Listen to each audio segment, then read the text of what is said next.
धर्म जगाला प्रेमळ पावे रातो एकची धर्म जगाला प्रेमळ पावे। नमस्कार। गोविंद पानसरे लिखित शिवाजी कोण होता या पुस्तकाचा हा पुढचा व्हिडिओ। शिवाजी ब्राह्मण, शान्नकोळी, कुळवाडी, शूद्र। छत्रपती शिवाजी महाराजांच्या नावामागे ज्या काही बिरुदावल्या लावल्या जातात त्यात गोब्राह्मण प्रतिपालक ही बिरुदावली जास्त प्रसिद्ध आहे। गायींचा आणि ब्राह्मणांचा प्रतिपाळ करणारा अशी बिरुदावली सारखी प्रसिद्ध केली जाते। छत्रपती शिवाजी महाराजांची अस्सल म्हणून मान्यता पावलेली अनेक पत्रे उपलब्ध आहेत। यातील एकाही पत्रात शिवाजी महाराजांनी स्वतःस गोब्राह्मण प्रतिपालक म्हणवून घेतलेले नाही। शिवाजीच्या समकालीनांनी शिवाजीस लिहिलेली पत्रे आहेत। त्या पत्रांपैकी एकाही पत्रात कुणीसुद्धा शिवाजीस गोब्राह्मण प्रतिपालक म्हणत नाहीत। उलट शिवाजी महाराजांची राज्याभिषेक असलेली 29 पत्रे उपलब्ध झालेली आहेत। या सर्व पत्रात शिवाजी स्वतःस क्षत्रिय कुलवंत श्री राजा शिवछत्रपती असे म्हणून घेतो। तो स्वतःस गोब्राह्मण प्रतिपालक म्हणून घेत नाही। मग हे गोब्राह्मण प्रकरण आले कोठून? शिवाजी स्वतःस गोब्राह्मण प्रतिपालक म्हणून घेई असे श्री ब मो पुरंदरे लिहितात व त्यासाठी शिवचरित्र साधने खंड 5 क्रमांक 534 व 537 असा आधार देतात। या सर्व पत्रांची व आधारांची छाननी करून श्री शेजवलकर निर्वाळा देतात की 534 क्रमांकाच्या लेखात शिवाजी स्वतःस गोब्राह्मण प्रतिपालक म्हणून घेत नाही, तर पत्रात ज्याचा उल्लेख आहे तो ब्राह्मण त्यास तशी पदवी देतो। 537 क्रमांकाच्या लेखात तर गोब्राह्मण प्रतिपालक असा शब्दच आलेला नाही, म्हणजे सब कुछ झूठ। शिवाजीने स्वतःस गोब्राह्मण प्रतिपालक म्हणवून घेणे आणि ब्राह्मणांनी त्यास तसे म्हणणे यातले अंतर स्पष्ट आहे। काम करून घ्यायला किंवा याचना करायला गेलेला कुणीही राजास तू आमचा प्रतिपाल करणारा आहेस असे म्हणणारच, त्यात विशेष काय? मग शिवाजीला लावलेली किंवा खरे सांगायचे तर मागाहून बळेच चिकटवलेली बिरुदावली कुणी लावली असावी? गो लावणे शक्य नाही, त्यामुळे उत्तर स्पष्ट आहे।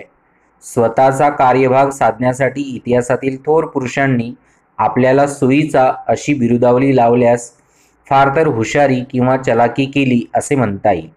लोक अडाणी आहेत व मुळापर्यंत जात नाहीत तोपर्यंत पचेली, पण म्हणून ते सत्य नव्हे, म्हणून तो इतिहास नव्हे। ग्रँड डफने आपल्या पुस्तकात गायी, रयत व स्त्रिया यांना लुटण्यास शिवाजीने आपल्या शिपायास बंदी केली होती असे नमूद केले आहे। त्याला इतरही आधार देतात। पण मग गायी, रयत व स्त्रिया यांचा प्रतिपालक असलेला शिवाजी गोब्राह्मण प्रतिपालक कसा केला गेला? रयत आणि स्त्रिया यांना बाजूस सारून त्या ठिकाणी ब्राह्मण कधी व कुणी आणले याचा अंदाज करणे कठीण जाऊ नये। शिवाजीच्या राज्यात ब्राह्मणास खास सवलतीसुद्धा कुठे दिसत नाहीत। उलट एका पत्रात आगळीक केलेली ब्राह्मणासंबंधी शिवाजी महाराज ब्राह्मण म्हणून कोण मुलाहिजा करू पाहतो असे बजावतात आणि धमकावतात की जे गनिमांचे चाकर गनिम झालेस ऐसे जाणून बरा नतीजा तुम्हास पावेल। सर्व मराठे ज्याप्रमाणे शिवाजी महाराजांकडे नव्हते तसे सर्व ब्राह्मण शिवाजी महाराजांच्या बाजूने नव्हते, अनेक विरुद्ध होते। म्हणूनही शिवाजी महाराज ब्राह्मण प्रतिपालक अशी बिरुदावली घेणे शक्य नव्हते व तशी त्यांनी घेतलेली नव्हती। दक्षिणा उपटण्यासाठी शिवाजीच्या काळात ब्राह्मणांनी शिवाजीच्या विरुद्ध कोटीचंडी यज्ञ केल्याचा एक मजेदार उल्लेख शिवचरित्र साहित्यात आहे। दिल्लीच्या शहेनशहाचे मातब्बर सरदार मिर्झाराजे जयसिंग शिवाजी महाराजांचा बंदोबस्त करण्यासाठी महाराष्ट्रात आले। त्यावेळी त्यांना शिवाजीविरुद्ध जय मिळावा म्हणून महाराष्ट्रातील ब्राह्मणांनी कोटीचंडी यज्ञ केला होता। तो उल्लेख असा: मिर्झाराजा जयसिंगाची चिंता, शिवाजी मोठा दंगेखोर, मोठा हुन्नरवंत आणि मर्दाना, शिपाई अंगाचा खासा, अफजलखान अंगे मारीला, शास्तखानाच्या डेऱ्यात शिरोनी मारामारी केली, आपणास यश कसे येईल म्हणून चिंता केली। तेव्हा मोठे मोठे ब्राह्मण पुरोहित यांनी उपाय सांगितला। दैवी प्रयोगी अनुष्ठाने करावी म्हणजे यश येईल. मग मिर्झा बोलिला, जे कोट चंडी करावी आणि 11 कोटी लिंगे करावी. कामनार्थ बगलामुखी कालपात्री प्रित्यर्थ जप करावा. 400 ब्राह्मण अनुष्ठानास घातले. प्रत्येकी अनुष्ठाने चालिले. अनुष्ठानास 2 कोट रुपये अलाहिदा काढून ठेविले आणि 3 मास अनुष्ठान काढून सिद्ध केले. अनुष्ठानाची पूर्णाहुती करून ब्राह्मणास दान दक्षिणा देऊन संतर्पण केले. मग दरमजल चालिले. शिवाजी जर ब्राह्मण प्रतिपालक होता आणि शिवाजीचे राज्य जर ब्राह्मण हिंदू धर्मरक्षणाकरता होते, तर एवढा कोटीचंड यज्ञ ब्राह्मणाने कसा केला? छत्रपतींच्या राज्याभिषेकास ब्राह्मणांचा विरोध. महाराष्ट्रातल्या ब्रह्मवृंदांनी शिवाजी महाराजांना राज्याभिषेक करायला विरोध केला. हे सत्य तर सर्वांना माहीतच आहे. चातुर्वर्ण्याच्या रचनेप्रमाणे व हिंदू धर्मशास्त्राप्रमाणे राजा होण्याचा अधिकार फक्त ब्राह्मणांना आणि क्षत्रियांनाच होता. शिवाजी शूर असला, त्याने राज्य कमावले असले तरी तो राजा होण्यास पात्र नाही असे धर्ममत होते. काहींना त्याच्या क्षत्रियत्वाची शंका होती आणि उरलेल्यांना तो मुळात क्षत्रिय कुळातला असला तरी संस्कारक्षय झाल्याने क्षत्रिय राहिला नव्हता. शिवाजीची मुंज झाली नव्हती. मंत्रविधींसह लग्न लागले नव्हते. मग शिवाजी राजा कसा होऊ शकणार? काही सनातनी धर्ममार्तंडांची त्यावरही कडी होती. ते सांगत होते, नंदातम क्षत्रिय कुलम. नंदराजाचा अंत झाला तोच क्षत्रिय कुळाचा अंत होय. त्यानंतर कुणी क्षत्रिय उरलाच नाही. अकबराच्या काळी कृष्णभट शेष याने शूद्राचार शिरोमणी नावाचा एक ग्रंथ लिहिला. त्याने असे प्रतिपादन केले की परशुरामाने संपूर्ण पृथ्वी निशस्त्रीय करून टाकली. आता हिंदू धर्मात राजे तेजाचे व राजवंशाचे क्षत्रिय कोणीच उरले नाही. मग शिवाजीला राज्याभिषेक कसा करणार? महाराष्ट्रातल्या ब्रह्मवृद्धांपैकी कुणी राज्याभिषेक करण्यास तयार नाही. म्हणून मग काशीचा गागाभट्ट आला व त्याने सागरसंगीत राज्याभिषेक वैदिक पद्धतीने केला. तसे गागाभट्टाचे मूळ घराणे नांदेडचे, पण तो विद्वान ब्राह्मण काशीस होता. राजांनी त्याला व इतर ब्राह्मणांना प्रचंड दक्षिणा दिल्या.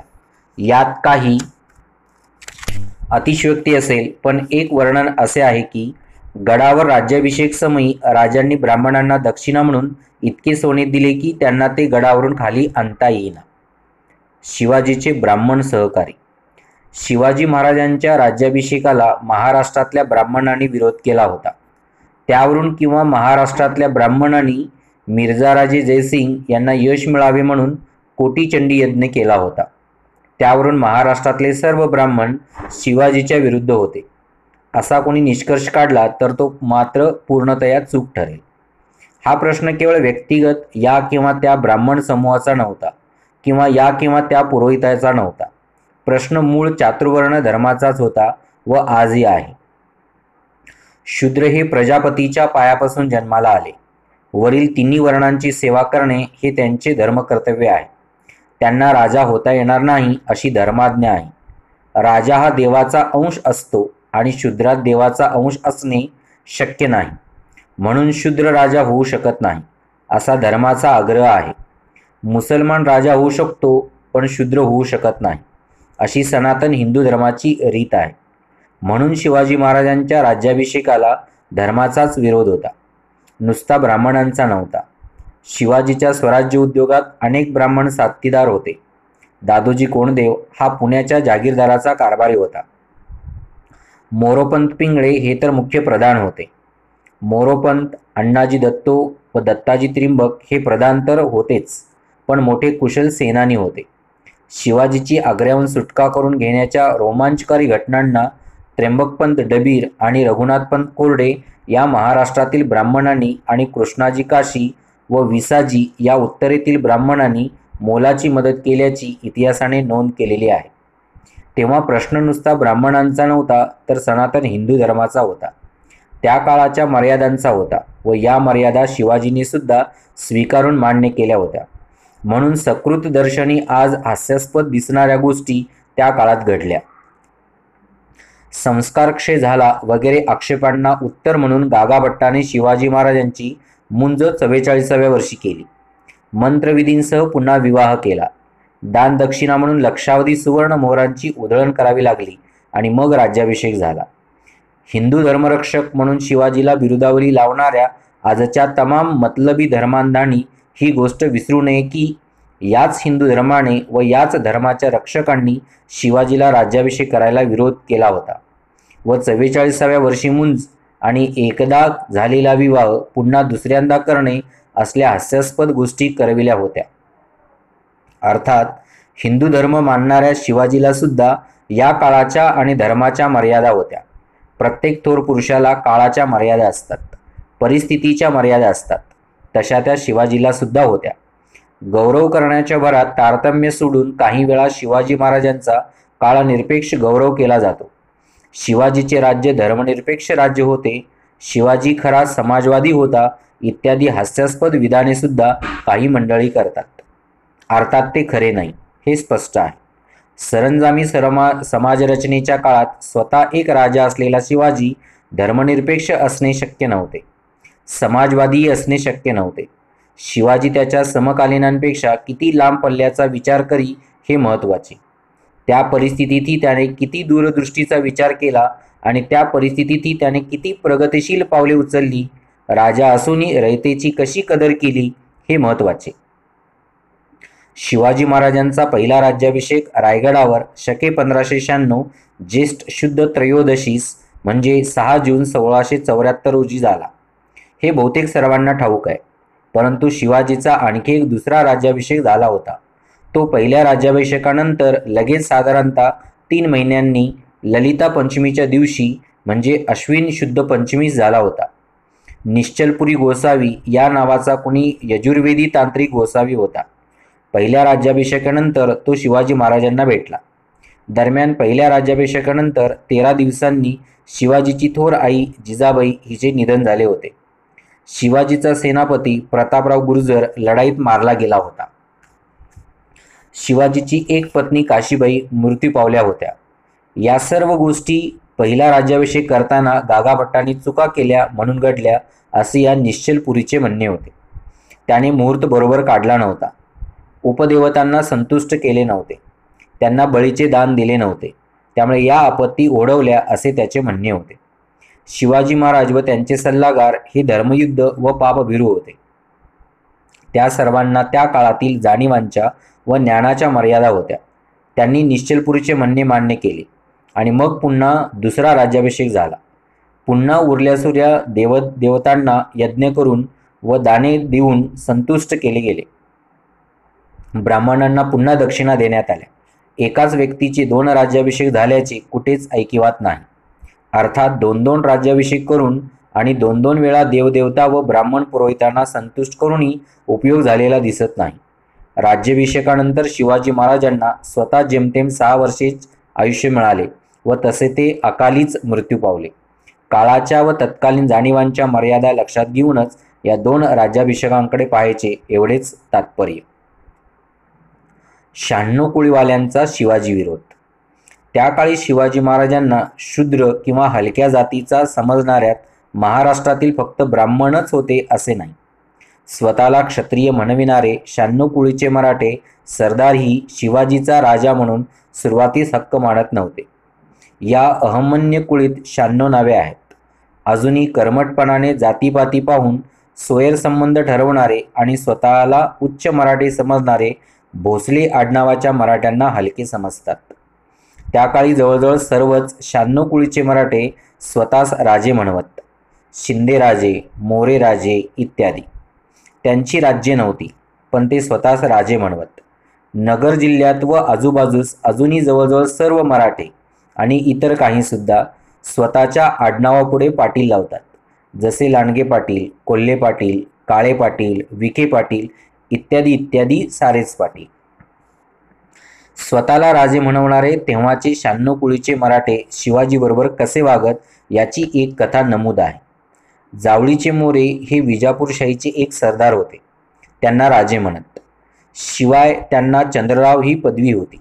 या जावळीच्या मोऱ्यांनी आपल्या स्वराज्य कार्यात सहभागी व्हावे म्हणून शिवाजीने प्रयत्न केले. पत्रे पाठविली, दूध पाठविले. ऐकेना तेव्हा जरबेचा खलिता पाठविला आणि इशारत केली की जर ऐकणार नसतील तर जावळी काबीज करू आणि कैद करू. या पत्रात शिवाजीने स्वतःस राजे असे संबोधले होते. या पत्रास जावळीच्या मोऱ्यांनी उर्मटपणाने उत्तर दिले, तुम्ही राजे कसे? तुम्ही स्वतःला राजा म्हणून घेता म्हणून तुम्ही राजे. तुम्ही जेवत असाल तर हात धुवायला जावळीत या, आमचे युद्ध होऊ द्या. अर्थात शिवाजीने मोऱ्यांची इच्छा पूर्ण केली. युद्ध केले व जावळी जिंकली हा भाग वेगळा. जावळीचे मोरे स्वतःला राजे म्हणवत परंतु शिवाजीला राजा मानायला तयार नव्हते. ही या संदर्भात महत्त्वाची गोष्ट. थोडक्यात काय तर उच्चवर्णीय ब्राह्मण असो किंवा उच्चवर्णीय मराठे असो, सुरुवातीस ते शिवाजीला मानायला तयार नव्हते. चातुर्वर्ण रचनेचा वर्णवर्चस्वाचा त्रास शिवाजीला सुद्धा झाला. तो धर्म मानित असल्याने त्याने मार्ग काढला, राज्याभिषेक करून घेतला. स्वबळाने, शौर्याने, युक्तीने संपादन केलेल्या राज्याचा तो राजा होता. अगदी औरंगजेब सुद्धा त्याला मानित होता, पण हिंदू धर्म मानित नव्हता. म्हणून शिवाजीला राज्याभिषेक करून घ्यावा लागला, धर्माची मान्यता घ्यावी लागली. कुळवाडी भूषण. महात्मा ज्योतिराव फुले यांनी शिवाजी महाराजांचा एक पोवाडा लिहिला.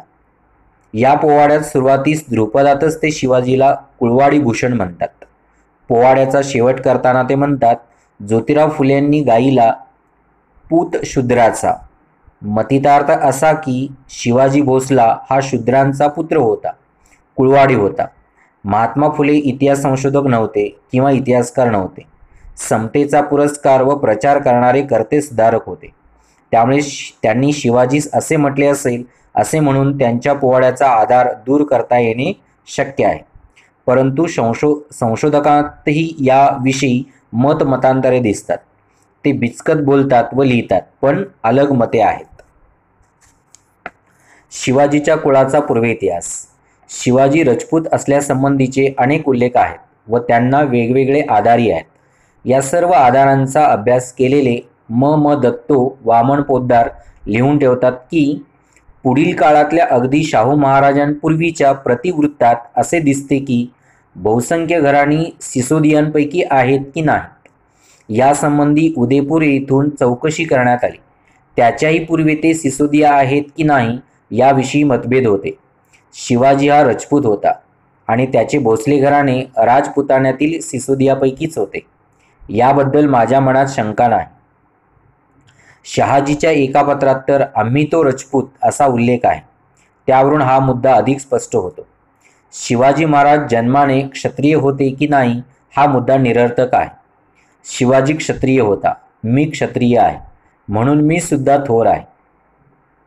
किंवा शिवाजी भोसला होता, माझेही आडनाव भोसले आहे म्हणून मी थोर आहे. असे प्रत्यक्ष अप्रत्यक्ष कुणाला सांगायचे असेल त्याचा प्रश्न वेगळा. शिवाजीच्या थोरपणाशी नाते सांगायला व त्यांच्या थोरपणात स्वतः गौरवून घ्यायला किंवा आडनाव याखेरीज ज्यांच्याकडे दुसरे काही नसेल त्यांनी शिवाजीच्या जन्मकुळाची चर्चा करावी. तो कोणत्या कुळात जन्माला आला यापेक्षा त्याने काय केले हे महत्त्वाचे. कुठे जन्माला यावे हे आपल्या हातात नसते, काय करावे हे बरेचसे आपल्या हातात असते. अर्थात ज्यांच्या हातून काही घडत नाही ते कुळाची थोरवी गाण्याखेरीज काय करणार. शिवाजीचे सहकारी सामान्य शेतकरी. परंतु शिवाजीच्या नावाने वर्णश्रेष्ठत्व कोणी स्थापू पाहिल तर त्यांनी हे लक्षात ठेवावे की शिवाजीच्या स्वराज्य कार्यात बहुसंख्य साथीदार फार मोठ्या बहुसंख्येने असलेले साथीदार, उच्चवर्णीय नव्हते.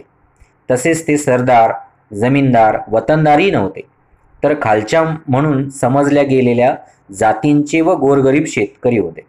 ज्या मावळ्यांच्या चिवटपणावर, ज्यांच्या अविचारी निष्ठेवर आणि असीम त्यागावर शिवाजी अतुलनीय पराक्रम करू शकला, ते सर्व मावळे म्हणजे सामान्य शेतकरी होते.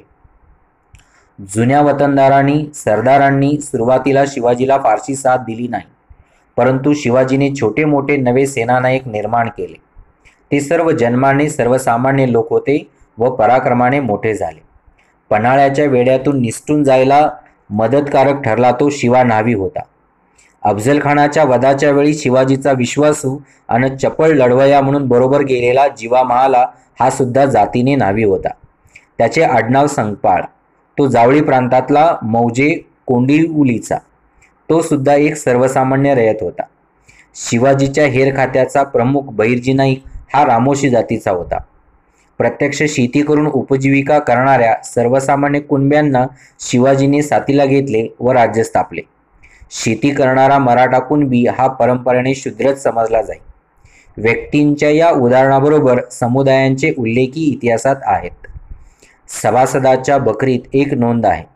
बेरड, रामोशी, आडेकरी वगैरे लोकांना त्यांच्या मजदुराप्रमाणे नोकऱ्या दिल्या. त्यामुळे शिवाजीच्या राज्यात गुन्हे व उपद्रव कधीही होत नसे. गुन्हेगार समजल्या जाणाऱ्या लोकांच्या पराक्रमाला वाव मिळाला तर ते सहसा उपद्रव करीत नाहीत. शिवाजी महाराजांनी जे आरमार उभारले ते सुद्धा परंपरागत क्षत्रिय किंवा मराठ्यांच्या साहाय्याने नव्हे. शिवाजीचा आरमार प्रमुख जसा दर्यावर्दी मुसलमान होता, तसेच आरमारातले बहुसंख्य सैनिक कोळी, सोनकोळी, भंडारी, मुसलमान इत्यादी जातीतील लोकच होते. समुद्राच्या साहाय्याने पोट भरणाऱ्या कष्टकऱ्यांनाच शिवाजीने सैनिक बनवले. सामान्यांना शिवाजीने मोठे केले आणि मग या सामान्यांनी शिवाजीला मोठे केले आणि मग सर्वांनी मिळून खूप मोठे कार्य केले. चांगला विचार सामान्य लोक जेव्हा स्वीकारतात तेव्हा तो विचार हीच एक शक्ती होते आणि ती शक्ती सामान्यांकडून असामान्य कार्य करून घेते. सामान्यांच्या सहकार्याखेरीज व सहभागाखेरीज इतिहासातील असामान्य कार्ये घडत नाहीत. उच्च कुळातले जे असत ते बहुतेक सर्व प्रस्थापित असत. त्यांचे त्या काळी बरे चाललेले असे. जे चालले आहे ते बदलावे असे त्यांना वाटत नसे. जे सामान्य होते त्यांनाच बदल हवा होता. शिवाजीने त्यांनाच संघटित केले, शहाणे केले, मोठे केले आणि जुलमाला आळा घातला. ज्यांना जुलूम सहन करावा लागतो तेच जुलूम नाहीसा करतात. जुलूम करण्यातच जे सहभागी असतात ते जुलूम नाहीसा कसा करतील. शिवाजी व धर्मांतर. शिवाजी हिंदू धर्म पाळणारा होता, पण त्याची धर्मश्रद्धा आंधळी नव्हती. धर्माला मान्य नसणाऱ्या गोष्टी तो करी व कार्य साधी. कार्य महत्त्वाचे होते, धर्माचे काटेकोर पालन महत्त्वाचे नव्हते. एकदा मुसलमान झाला म्हणजे धर्म सोडला, धर्म सोडला म्हणजे मेला. मग मेलेला जिवंत कसा होणार? आणि या जन्मात पाप केल्याने पुढच्या जन्मात तर माणूससुद्धा होणार नाही, किडा किंवा मुंगी होणार, असे हिंदू धर्मशास्त्र सांगते. शिवाजीच्या काळात तर कठोरपणे सांगे, परंतु शिवाजीने मुसलमान झालेल्या हिंदूंना पुन्हा हिंदू करून घेतले. नुसते करून घेतले असे नाही, तर त्यांच्याशी स्वैर संबंध जोडले. ते धर्मातून गेले होते म्हणजे हलके किंवा शूद्र झाले होते व आपण त्यांच्याशी संबंध कसा ठेवावा असे शिवाजीला वाटले नाही. बजाजी निंबाळकर व नेताजी पालकर हे मुसलमान सुनता झालेले व मुसलमानात 10-5 वर्षे राहिलेले मराठे शिवाजीने परत हिंदू करून घेतले. लांड्या म्हणून ज्याला हिनवत होते त्या बजाजी निंबाळकरांच्या मुलास शिवाजीने स्वतःची मुलगी दिली. अफगाणिस्तानात महम्मद कुली खान म्हणून 8 वर्षे राहिलेल्या नेताजी पालकरास शुद्ध करून स्वतःच्या पंक्तीत बसवून घेतले. धर्मासंबंधी हा पुरोगामी विचार पेशवाईत इतका मागे पडला की पेशवाईतला सर्वात शूर पुरुष बाजीराव स्वतःच्या मुसलमान प्रेयसीच्या मस्तानीच्या मुलास हिंदू करण्याची इच्छा असूनही हिंदू करू शकला नाही.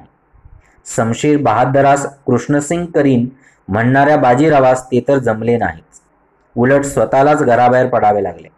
शिवाजीचा हिंदू धर्म आणि पेशवाईतला हिंदू धर्म एकच काय? शिवाजीने अस्पृश्यास व महारास किल्लेदार केले होते. पेशवाईत त्यांच्या पाठीला झाप बांधून आणि गळ्यात लोडके अडकवून रस्त्यांची शुद्धता केली जात होती. शिवाजीचा हिंदू धर्म आणि पेशव्यांचा हिंदू धर्म एकच काय? शिवाजीच्या नावाने सेना स्थापून हिंदूंचे ऐक्य घडवायला निघालेल्या सेनापतींना कोणता हिंदू धर्म प्रस्थापित करायचा आहे, शिवाजीचा की पेशवाईतला? शिवाजी महाराज अंधश्रद्धेच्या व खुळ्या समजुतींच्या विरुद्ध कसे होते याची एक गमतीदार नोंद आहे. मूल पालथे जन्मने हे अशुभ आहे अशी अंधश्रद्धा होती. राजाराम महाराज जन्मताना पालथे जन्मले. सर्वजण ते पाहून गप्प बसले. पुत्र जन्माचा आनंद कुणी दाखविना. महाराजांना हे समजले. ते म्हणाले, पुत्र पालथा जन्मला तो दिल्लीचा पातशाही पालथी घालील. मग सगळे आनंद व्यक्त करू लागले. श्रद्धा वेगळी, अंधश्रद्धा वेगळी.